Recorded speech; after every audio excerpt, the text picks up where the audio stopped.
Good morning. অনু family লাইফস্টাইলে সবাইকে স্বাগত। আশা করি সবাই খুব ভালো আছেন। চলে এসেছে নতুন একটা ব্লগ নিয়ে। তো আজকে হচ্ছে শুক্রবার, সকাল 7টা প্রায় বেজে গেছে, 7টা 5। তো এই সব ঘুম থেকে উঠে বাসি কাজ সারতে লাগলাম।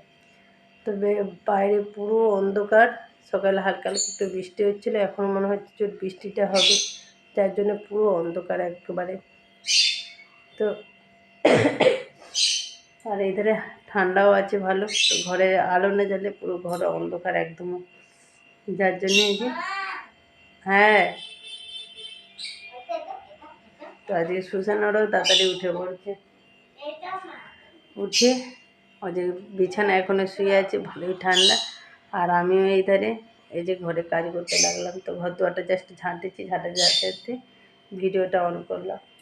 এধারে সকালে বাসন টাসনগুলো একটু মেজে রেখে দিয়েছিলাম, যার জন্য এইগুলো বাসন টাসনগুলো মাজতে হবে না, শুধু গ্যাসটা মুছে রান্নাটা চাপাবো। হ্যাঁ, ঘরটাকে আজকে মোছার কোনো রকমের ইচ্ছে নেই, যেহেতু পুরো অন্ধকার হয়ে আছে, পুরো যেন ধোঁয়াশা আসে, যেন কুয়াশা ভাব টাইপের পড়লে সেরকম অবস্থা হয়ে আছে। পুরো অন্ধকার একবারে ধোঁয়া ধোঁয়া হয়ে আছে, জোরে একটা বৃষ্টি এসে। তো তারপরে হচ্ছে যে এখানটা একটু জল দিয়ে ঝাঁটাতে হবে, যেহেতু আজকে রাস্তায় আর ঝাঁটানোর কোনো ইয়ে নেই, বৃষ্টি হচ্ছে।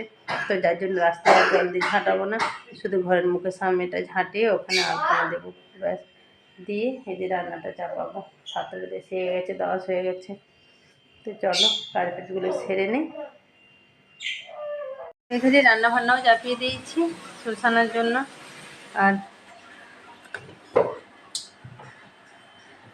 রান্না চাপিয়ে দিয়েছি, ওপাশে হচ্ছে ভাত আর হচ্ছে জল গরম, জলটা ফুটে গেছে,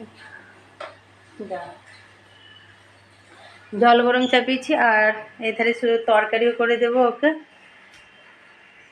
তো এধারে হ্যাঁ, কেন মাশরুমের তরকারি করে দেবো?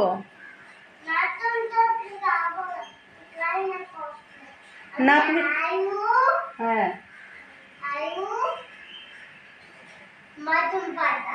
আলু আর মাশরুম ভাজা। কেন, একটু মাশরুম দিয়ে আলু দিয়ে তরকারি করে দিচ্ছি আর ডিম ভাজা করে দেবো। ঠিক আছে, চুপ চুপ চুপ চুপ। আচ্ছা ঠিক আছে, আলু ভাজা। হ্যাঁ আচ্ছা ঠিক আছে, ঠিক আছে, আচ্ছা ঠিক আছে, ল ঠিক আছে। তো দেখছেন তো, ওকে তরকারির কথা বললেই ও যত তো তোমাকে তাহলে মাশরুমই করতে হবে না। মাশরুমের তরকারি যখন করে দেবে তো মাশরুম করার দরকার নেই, আমাকে আলু ভাজা ডিম ভাজা করে দাও, ওকে দিয়ে নিয়ে চলে যাবে। একদমও শোষণা এরকম যে তরকারি করে দেবো সকালবেলা নিয়ে যাবে, ওরকম কান্না করতে থাকবে। যখন টিফিনে নিয়ে করব পুরো রাস্তা কান্না করে করে যাবে। তাহলে এই মাশরুম ভাজা করে দেব। আর বৃষ্টিও হচ্ছে, ডিমটা আনতে কী করে যাব, ডিমটাও ঘরেতে নেই। আর পুরো অন্ধকার একদম হয়ে গেছে, আর একবারে যেন সে ঠিক শীতকালে যেরকম কুয়াশা পড়ে সেরকম অবস্থা হয়ে গেছে, পুরো ধোঁয়াশা। দেখুন শুধু বাইরেটা, জানি না এখান থেকে কতটা বোঝা যাবে, তাই দেখা যাচ্ছে দেখুন পুরো অন্ধকার ধোঁয়াশা একটা। ক্যামেরাতে ঠিক ঠিক বোঝা যায়নি, কিন্তু পুরো তার উপরে বৃষ্টি হচ্ছে।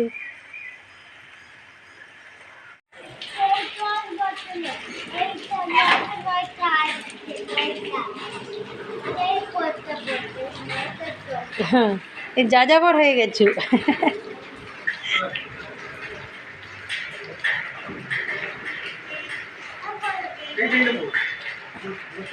নিচে রাখবে নি কচি জামাটাকে, ওই সিটের উপরে এতে রেখে দিবে। তুমি ওই কালকে নোংরা ফগড়া রাখছিলে।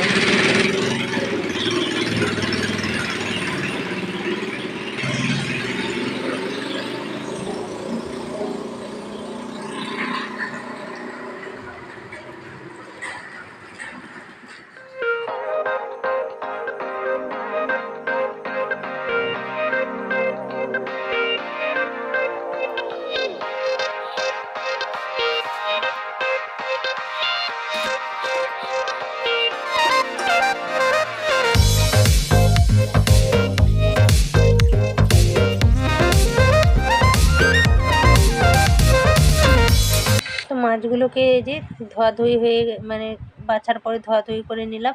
তো পাশে আছে চিংড়ি মাছ, আর এখানে আছে যে মোরলা মাছ। তো সত্যি কথা বলতে এটা নাম আমি জানি না, তো প্রায় মোরলা মাছের মতন দেখতে লাগে, যার জন্য আমি মোরলা মাছই বলি। আর এটা হচ্ছে আগের রবিবারের পোনা মাছের মাথা, রুই মাছের মাথা এটা। তো যেটা রেখে দিয়েছিলাম তো মাছের মাথা দিয়ে মুগ ডাল করবো বলে, কিন্তু আজও পর্যন্ত মাছের মাথা দিয়ে আর মুগ ডাল রান্না হয়নি। তো এরকম ফ্রিজেই পড়ে আছে, তো আজকে বের করে এই যে আবার ফ্রিজেই রেখে দিচ্ছি। তো মাছগুলো ওই যে বাছাবাছির পরে মানে ধোয়াধুয়ির পরে এই যে ফ্রিজে রেখে দিলাম। তো অনেকটা বেলা হয়ে গেছে, যার জন্য আর কোনো রকমের রান্না করার আর ইচ্ছে হয়নি। হ্যাঁ, ওর বাবা টাবা যদি থাকতো তখন নাহলে রান্না করতাম, কিন্তু এখন প্রায় 12টা সাড়ে 12টা বাজতে যায়। তো তার আগে এই যে কতগুলো এঁটে বাসন ছিল, তো সেগুলোকে ধোয়াধুয়ির পরে এই যে মাছগুলোকে বাছলাম। আর এই যে অল্প পরিমাণে মাছ কিছু রেখে দিচ্ছি, তো এটা এখন দুপুরবেলা মানে আমার জন্য রান্না করব। তো সেবার সকালে আমি হচ্ছে সুসানের যখন রান্না করছিলাম, তো তখনই হচ্ছে যে ভাতটা রান্না করেছিলাম, কিন্তু যে চিংড়ি মাছ আনছে যার জন্য ওর বাবা খাওয়া দাওয়া করে ভাত চলে গেছে, যার জন্য আবার আমাকে ঘুরে রান্না করতে হচ্ছে। হালকা একটু রোদ না বেরোলেও মানে একটু গরম গরম ভাবটা লাগছে, এতক্ষণ বৃষ্টি বৃষ্টি হওয়ার পরে লাগছে, যার জন্য এই ছাদে চলে এলাম। ছাদে এসে কিছু জামা কাপড় ছিল, তো সেগুলোতেই মেলে দিই, কারণ ঘরেতে হচ্ছে যে মেলারও প্রবলেম, আর ঘরে থাকলে জামা কাপড়গুলো শোকাবেও না, তো যার জন্য এই ছাদে নিয়ে চলে এলাম।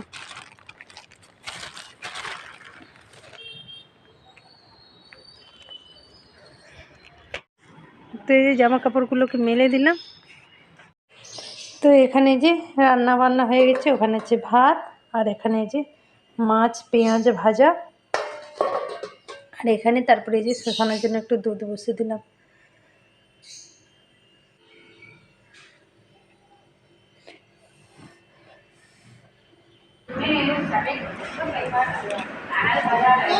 ওকে ওকে স্যার।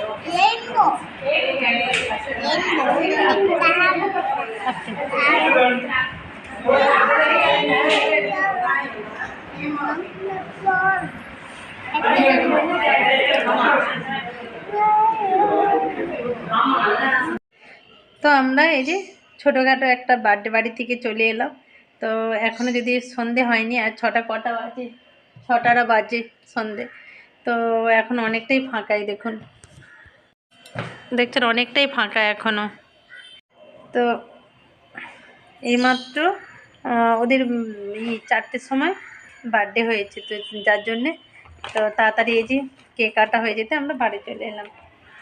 তো আমি যখন সুসানাকে স্কুল থেকে নিয়ে এসি, তো তখনই হচ্ছে যে ওরা আমার দিকে বললো যে ওদের ছেলের বার্থডে হবে। তো আমাকে যদি আগে থেকে বলতো বা কিছু আমার দিকে, তো তাহলে কোনো গিফট টিফট কিনে এনে ওদের বাড়ি যাওয়া যেত, কিন্তু সেই নিয়ে যাবনি করে করে মানে ইচ্ছেটাই ছিল না যে যাবনি, যে একটা পয়সা দিলেও কেমন কেমন লাগে, তো গিফট কিনলেই ঠিক ছিল। কিন্তু গিফট এত বেলা আবার হচ্ছে মার্কেট যাব, তো সুসানের বাবা থাকলে খুবই একটা সুবিধা হতো, তোর বাবাই হচ্ছে যে কিছু কিনে নিয়ে এসতো, কিন্তু ওর বাবাও তো নিয়ে আবার আমাকে হচ্ছে মার্কেট যেতে হবে, কোথায় কী কিনবো সেও নিয়ে একটা টেনশনে ছিলাম। তারপরে ওর বাবা বললো যে চল যাও, মানে ঘর থেকে কিছুটা দূরে অনেক রকমের চকলেট পাওয়া যায়, তো ওখানকে যেতে। তারপরে ভাবলাম যে মেঘটাও পুরো ঘুটে এসতেছে, বৃষ্টি হয় বা কি, সেই নিয়ে একটা টেনশনে করে ভাবলাম যে চলো, হ্যাঁ আর টেনশনে নিয়ে ভাবলাম যে চলো যাবোই নি ওদের, মানে হটচট বললে আর কি করে করব, জিনিস ফিনিসও না কিনে একটা খালি হাতে, যেহেতু ছোটো একটা বাচ্চার বার্থডে মানে তো একটা কিছু কিনে নিয়ে যাওয়াটাই উচিত। তো যার জন্যে ভাবলাম যে না যাবো না। তো তারপরে দুজনেই রেডি হয়নি, ছাদে গিয়ে দাঁড়িয়েছিলাম, মানে ছাদে জাস্ট এমনি জামা কাপড়গুলো সকালে যে মিলে দিয়েছিলাম, তো সেগুলোকে গোছগাছ করতে গিয়ে তো দেখলাম যে ওদের বাড়ি থেকে আবার এসে ডেকে যাচ্ছে যে যেতে।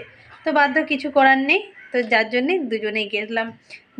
মানে তাড়াহুড়ো করে জাস্ট বেরিয়েছি, যে এরকম কেক ফেক কাটা পুরো হয়ে গেছে, তো ওয়েট করতেছি, যার জন্য আমরা খুব তাড়াহুড়ো করে জাস্ট এমনি এইরকম একটা জামা পরছি। সুসানা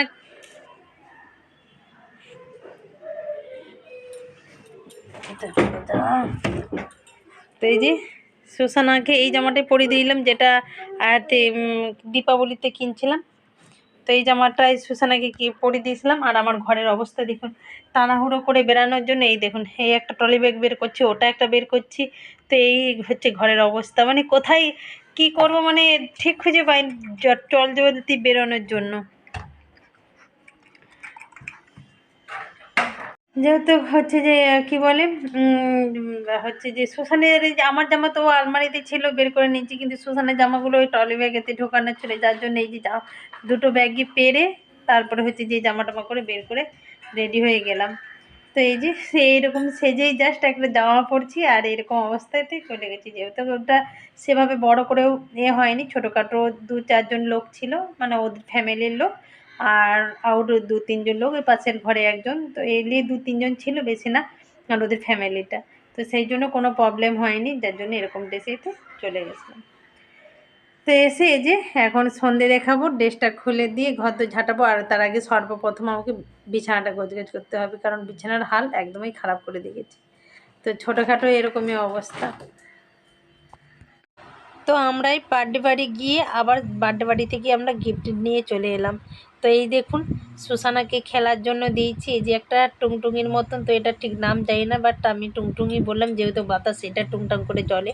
তো এখানে আছে চকলেটের ডিবা, যেটা সুসানাকে ফার্স্টে এটাই গিয়ে যাওয়ার পরেই দিয়েছিল, আর আছে একটা কমলা লেবু, আর সাথে আছে যে পান সুপুরি, আর আর কি, তো সুসানা দেখার জন্য আরও আগ্রহী হচ্ছে। আর এখানেও একটা প্যাকেটেতে কতগুলো চকলেট আছে, আর এটা হচ্ছে একটা মিষ্টি জাতীয় কোনো জিনিস আছে, মানে বাদামে না এটা, কি বলবো, ছোলার ডাল যে হয়তো তাতে হচ্ছে কোনো মিষ্টি ফিষ্টি জাতীয় কিছু একটা আছে, জাস্ট জানি না, টেস্টও করে দেখলাম না, তো দেখে যে রেখে দিয়েছি। আর যেহেতু এখানে মানে যেখানেই যাক না, বিয়ে বাড়ি হোক, বার্থডে বাড়ি হোক, সাদ বাড়ি হোক, তো যেই রিসেপশানে যাক না কেন, তো এখানে এই নিয়মটা আছে যে মানে তাদের বাড়িতে যাওয়ার পরে তারা ফেরার সময়, মানে আমরা যখন ফিরে আসি তো কিছু একটা দেয়। দেয় বলতে কখনো নারকেল তেলে, মানে বিয়ার সাথে পান পাতা সুপুরির সাথে নারকেল দেয়, কখনো কাদেরও প্লাস্টিকের ডিব্বা দেয়, মানে অনেক রকমের জিনিস দেয়। তো সেরকম এরাও এখানে আমার দিকে যে এগুলো দিল সুসানাকে খেলার জন্য, তো বেশ ভালোই লাগছে। এটাও আমার মানে টুংটাং করে এটা জলে মানে বাতাসেতে খুব আওয়াজও হয়, বাট দেখেও সুন্দর লাগলো, আর যার জন্য আমি ঘুরে ফিরে দেখতেছি যে জিনিসগুলো কী দিয়ে তৈরি। তো ভালো লাগছে এইটাও। আর এখানে সত্যি কথা বলতে মানে এই জিনিসগুলো আমার খুবই খুবই ভালো লাগে, যে গিয়ে কেউ মানে আত্মীয় বাড়ি গিয়ে যে খালি হাতে যে ফেরত আসা, তো সেই নিয়মটা বেশ নেই, বাট আমারও খুব ভালো লাগে এই জিনিসগুলো। তো আমিও, আমাদেরও কিছু রিলেটিভরা মানে এখানে যে থাকে চেনা পরিচয়, তো তার দিকেও সেম এরকমভাবে ডেকে এনে যতটা পারি এদের মতন জিনিস দেওয়ার চেষ্টা করি। তো সাথে যে একটা জলের ডিবাও দিল সুসানাকে। এবার সে রান্না হচ্ছে, তো ওপাশে ভাতও হয়ে গেছে, আর এপাশে হচ্ছে ডাল দিয়ে, রাঙা আলু দিয়ে, আর দিয়ে কী বলে, থোড় দিয়ে সবজি, আর এখানে করব এই যে মাছের বাটি চচ্চড়ি। তো ভাবছিলাম মাছ দিয়ে আলু দিয়ে ঝোল করব, কিন্তু না, ওর বাবা এই যে মাছের বাটি চচ্চড়ি ছাড়া অন্য কিছু করবে না, যার জন্যে ওকেই করব বাটি চচ্চড়ি। তো যে মাছও নিয়ে নিয়েছি, তো তাতে এই যে দিয়ে দেব, তো মাছেতে দিয়ে দেবো এই যে রসুন বাটা, রসুন আদা বাটা, আর তার সাথে দিয়ে দেব গোটা রসুনও কিছু, আর সাথে দিয়ে দেবো এই যে কুচনো পেঁয়াজ, আর দেব কাঁচা লঙ্কা। তার আগে দিয়ে দিলাম এই যে হলুদ গুঁড়ো, আর দেবো এই যে লঙ্কা গুঁড়ো। তো লঙ্কা গুঁড়োটা একটু বেশি পরিমাণে দিলাম, আর যেহেতু একটু এটা ঝাল ঝাল হলে বেশ ভালো হয়, তো গুঁড়ো লঙ্কার থেকে একটু বেটে যদি লঙ্কাটা দিয়ে যায় তো আরও টেস্ট হয়। তো বাট এই রাত্রেবেলা আর এত মানে বাটাবাটির কোনো ঝামেলা আর করলাম না, যার জন্য এই যে দিয়ে দিলাম গুঁড়ো লঙ্কার পরে দিয়ে দিলাম একটু মিক্সিং পাউডার, আর সাথে দিয়ে দিলাম এই যে কাঁচা লঙ্কা। তো কাঁচা লঙ্কাগুলো একদমই ঝাল না, একদমই নরম, জাস্ট শুধু একটা গন্ধ যে বেরোয় কাঁচা লঙ্কা, তো সেই জন্যে আমি লঙ্কাটা দিলাম। তাতে দিয়ে দিলাম স্বাদ মতো লবণ, আর এই যে দিয়ে দিলাম তেল। তো সরষের তেলটা দিলে খুব ভালো হয়, তো সরষের তেলটা আমি আর দিলাম না, হাতের কাছে তো সাদা তেলটাই ছিল, তো সেটাই দিয়ে দিলাম, আর সাথে দিয়ে দিলাম এই যে জিরে গুঁড়ো। তো এবার দিয়ে আর কিছু না, হ্যাঁ ধনে গুঁড়োটা আমার কাছে যদিও নেই, সেই জন্য আর ধনে গুঁড়োটা দিলাম না। তো জিরে গুঁড়ো দিয়ে এই যে ভালো করে মাখিয়ে নেব। তো এমনভাবে মাখাতে হবে যাতে ভালো করে সব মাছগুলোতে মশলা ভালোভাবে লেগে যায়। তো মাছটাকে যদি কিছুক্ষণ রেখে দিতাম রেস্টে তাও ভালো হতো, কিন্তু সন্ধ্যাবেলা অনেকটা রাত হলো, তো যার জন্য আমি আর কোনো রকমে আর মাখিয়ে রাখলাম না। তো সঙ্গে সঙ্গে যে মাখিয়ে একটু জল দিয়ে দিলাম। তো জলটা একদমই অল্প দিতে হবে। এই দেখুন পুরো গা মাখা মাখা একবার অবস্থায় আছে, তো সেরকম পরিমাণে আমি জল দেবো, তো একদমই বেশি জল না। তো এই রকম অবস্থায় আমি গ্যাসেতে বসিয়ে দেবো। তো যাতে না মানে বেশি নাড়াচাড়াও করা চলবে না, কিছু না। তো সেই ধারে এই যে সবজিটা হয়ে গেছে। তো হয়ে যাওয়ার পরে আমি এবার সবজিটা নামিয়ে নেব। তো এই সবজিটাতেও একদমও মানে রস টাইপের কিছুই রাখিনি, পুরো শুকনো শুকনো আমি রান্না করেছি। তো ওই ধারে ওইটা হয়ে যাওয়ার পরে আমি এই ধারে এই যে মাছটাও বসিয়ে দিলাম। তো মাছটাকে আমি প্রথমেতে বসানোর পরে আমি একটু ফ্লেমটা একটু জোরে দিয়ে দিয়েছি, কারণ হচ্ছে যে যতক্ষণ পর্যন্ত একটু গরমটা হয়ে যাবে মাছগুলো ফুটতে লাগবে, তারপরে আমি গ্যাসের ফ্লেমটা আবার লো করে দেব। তো বেশিরভাগ আমি আর নাড়াচাড়াও করব না, যাতে মাছটা না ভেঙে টেঙে যায়। তো যার জন্য এইভাবেই আমার হবে। জন্য তো এখন একটু চিংড়ি গরম মাছটা হয়ে গেলে ভাজা করবো, তারপরে যেহেতু আমি সুসানা ফ্লেমটা তো ওই কমিয়ে মাছ দেব। খাবেনি, যার জন্য শুষে গেলে চিংড়ি মাছটা করবো। এধারে আমার ভাতটা হয়ে গেছে। তো চলো এধারে এই যে মশলা টশলা এইগুলো আছে, তো ওগুলোকে গুছিয়ে যাচ্ছি দিই, শীত পাটাটাগুলোকে গুছিয়ে টুছিয়ে দিই। তো ওটা হতে তো এই দেখুন আমার মাছ প্রায় হয়ে এসছে। তো মাছ থেকে আমি অল্প পরিমাণে জল দিয়েছিলাম, আর তারপরে দেখুন তো তেলও ছেড়ে গেছে। আমি কোনো রকম জলও দেই না আর কিছু না, জাস্ট ওই মানে মশলা যে জলটা ছিল একটু অল্প করে সেই জলটাই দিয়েছিলাম। তারপরে এই যে মাছটা পুরো একবার মশলা কষানোর পরে একদমও তেলও ছেড়ে গেছে, উপরে দেখছেন দেখা যাচ্ছে। তো এই ধারে তেলও ছেড়ে গেছে, আর মাছটা দেখুন অনেকটাই গোটা গোটা আছে। তো আমি যার জন্য কোনো রকমের মাছটা আমি সেভাবে ঘাঁটাঘাঁটি করিনি, একটু করে শুধু যাতে না নিচে লেগে গিয়ে যায়, যেহেতু এটা খুব পাতলা। তো যার জন্য একটু করে একটু মানে হালকা করে নেড়ে দিয়েছি, নিচেটা যাতে না লেগে যায়। আর যদি এটা মোটা হতো তো কোনো রকমের নাড়াচাড়ার দরকার নেই, ওটা আপসে ভাপে হয়ে যেত। কিন্তু আমার এটা পুরো পাতলার জন্য আমি একটু নেড়ে চেড়ে নিয়েছি, মানে হালকা করে। তো এই দেখুন তো পুরো তেল ফেল ছেড়ে গেছে, কোনো রকম আর এতে জল ফল কিছুই দেবো না। তো এটা আবার চাপা দিয়ে রেখে দেবো, তো আর একটু ভালো করে হয়ে যাবে। তো এই দেখুন সুসানারও অবস্থা, সুসানারও ঘুমে ঢুল করছে। তো ওকেও ঘুম পেয়ে গেছে, তো চলো ওকেও খাই টাই দেই।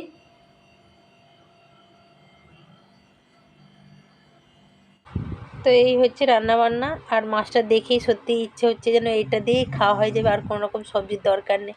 তো ধারে ওই যে মাছ আছে, আর এখানে এই যে সবজি যেটা হচ্ছে যে থোড় দিয়ে আলু দিয়ে, আলু বলতে রাঙা আলু দিয়ে, তো এই মিষ্টি মিষ্টি লাগে বেশ। আর আমার রাঙা আলুটা খুবই পছন্দ, যার জন্য এই যে থোড়ের সঙ্গে রাঙা আলু দিলাম, আর সাথে ডালও দিলাম। তো এই হচ্ছে রান্নাবান্না, আর সাথে আছে তো যার সুসানা জন্য যে চিংড়ি মাছ সুসানাকেও ভাজা। খাই দিই, যেহেতু সকালটায় আজ খুব তাড়াতাড়ি উঠে পড়ছে সুসানা। তো উঠে হচ্ছে যে তারপর থেকে আর ঘুমোয়নি, যার জন্য ওকে তাড়াতাড়ি খাইয়ে দিই। তো আবার কালকে শনিবার, তো কালকে আবার স্কুল আছে সুসানা, তো যার জন্যে তাড়াতাড়ি যে খাইয়ে দাইয়ে দিই। তো চলো বন্ধুরা, ভিডিওটা এখান পর্যন্তই, আর দেখা হচ্ছে নেক্সট ভিডিওতে। যদি ভালো লাগে তো প্লিজ লাইক কমেন্ট শেয়ার করবেন, অবশ্যই কমেন্ট করে জানাবেন কেমন হয়েছে ভিডিওটা, আর সাথে সাথে সাবস্ক্রাইবার করে দেবেন আর বেল আইকনটা প্রেস করবেন। তো আজকের মতন টাটা, দেখা হচ্ছে নেক্সট ভিডিওতে। সবাই ভালো থাকবেন, সুস্থ থাকবেন। গুড নাইট বন্ধুরা।